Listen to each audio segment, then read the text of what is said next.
नमस्कार। आज हम हरियाणा की सीईटी परीक्षा मतलब कॉमन एलिजिबिलिटी टेस्ट से जुड़ी एक ज़रूरी खबर पर बात करने वाले हैं। ये उन हज़ारों उम्मीदवारों के लिए ख़ास है जो अपने जाति प्रमाण पत्र जमा करने को लेकर काफ़ी परेशान चल रहे थे। हाँ, तो ये जानकारी जो है वो हाल की सरकारी घोषणाओं और जो न्यूज़ रिपोर्ट्स आई हैं उन पर आधारित है। और सबसे बड़ी बात ये निकल कर आ रही है कि अनुसूचित जाति यानी एससी और पिछड़े वर्ग बीसी के जिन कैंडिडेट्स का सर्टिफिकेट वो तकनीकी गड़बड़ी की वजह से सरल पोर्टल पर अपलोड नहीं हो पाया था, तो उन्हें अब एक और चांस मिल रहा है।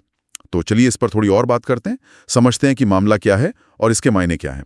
तो हुआ ये था कि बहुत सारे उम्मीदवार, खास तौर पे एससी और बीसी कैटेगरी वाले, वो अपना कास्ट सर्टिफिकेट टाइम पे सरकारी पोर्टल, जो सरल पोर्टल है, उस पर डाल ही नहीं पाए और वजह बताई गई कि कोई टेक्निकल गड़बड़ी थी। अब ये अपने आप में एक बड़ी प्रॉब्लम थी। हाँ बिल्कुल। और ये सिर्फ कुछ लोगों की बात नहीं थी। जब इतने सारे लोग, लाखों लोग अप्लाई करते हैं, तो ऐसी कोई भी तकनीकी रुकावट जो है वो हजारों का फ्यूचर दांव पे लगा सकती है। इसी को देखते हुए शायद मुख्यमंत्री नायब सैनी जी ने उन्होंने ये साफ किया है कि अगर बाकी सारे प्रोसेस ठीक है, मतलब बाकी सब रिक्वायरमेंट्स पूरी हैं, तो सिर्फ इस टेक्निकल वजह से, इस गड़बड़ी की वजह से किसी को परीक्षा से रोका नहीं जाएगा। ये तो मतलब उन युवाओं के लिए बहुत बड़ी राहत है जो लगभग रेस से बाहर ही हो गए थे एक तरह से। हाँ, ये तो है।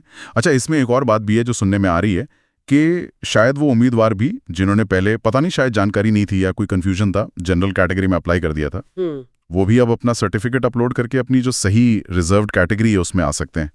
ये भी तो काफी अहम है। हाँ बिल्कुल अहम है। ये इसलिए भी खास है क्योंकि ये सिर्फ एक मतलब प्रक्रिया में सुधार जैसा नहीं है। ये एक तरह से जो पहले कोई कमी रह गई या कोई गलती हुई उसको ठीक करने की कोशिश भी दिखती है। और देखिए, हमें ये भी याद रखना होगा कि ये पूरी भर्ती प्रक्रिया जो है, इससे लगभग कितने 13,48,000 युवा जुड़े हैं। तो ये आंकड़ा ही बताता है कि मामला कितना सीरियस था और ये जो छूट मिली है इसका असर कितने बड़े लेवल पर होगा। हालांकि एक सवाल मन में आता है, प्रशासन ये कैसे पक्का करेगा कि फायदा सिर्फ उन्हीं को मिले जिन्हें सच में टेक्निकल दिक्कत आई थी। ये थोड़ा चैलेंजिंग हो सकता है। ये पॉइंट तो वैलिड है। खैर, अच्छा, इसी के साथ साथ एक और भी तो खबर आई है। मुख्यमंत्री जी ने यह भी कहा है कि ग्रुप डी के भी पद हैं, करीब 7,500, उन पर भी भर्ती जल्दी शुरू होगी। और जो डिपार्टमेंट से उनको कहा गया है कि भाई तैयारी शुरू करो इस पर। हाँ, इन दोनों घोषणाओं को अगर हम साथ में देखें तो एक पैटर्न सा दिखता है। ऐसा लगता है कि सरकार एक तरफ तो जो मौजूदा प्रक्रियाएं चल रही हैं, जैसे ये सर्टिफिकेट वाला इशू था, इनकी जो दिक्कतें हैं उनको दूर करने की कोशिश कर रही है ताकि प्रोसेस स्मूथ हो, और दूसरी तरफ नई नौकरियों के मौके बनाने पर भी ध्यान है।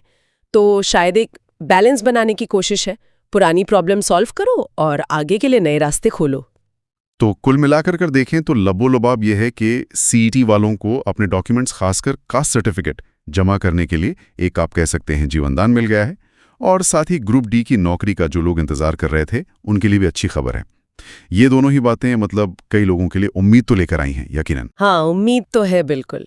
लेकिन ये जो पूरा मामला हुआ है ये हमें सोचने पर भी मजबूर करता है। देखिए, ये पहली बार तो नहीं है कि किसी सरकारी ऑनलाइन पोर्टल पर ऐसी टेक्निकल दिक्कतों की बात सामने आई हो, है ना। जब हम लाखों लोगों से जुड़ी इतनी बड़ी बड़ी प्रक्रियाओं को ऑनलाइन कर रहे हैं, डिजिटल बना रहे हैं, तो ये कितना ज़रूरी है कि हमारा जो सिस्टम है वो मजबूत हो, भरोसेमंद हो, आगे ऐसी परेशानियां ना आए।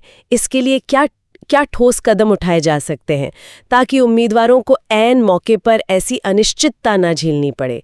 ये एक बड़ा सवाल है जिस पर लगातार ध्यान देने की ज़रूरत है।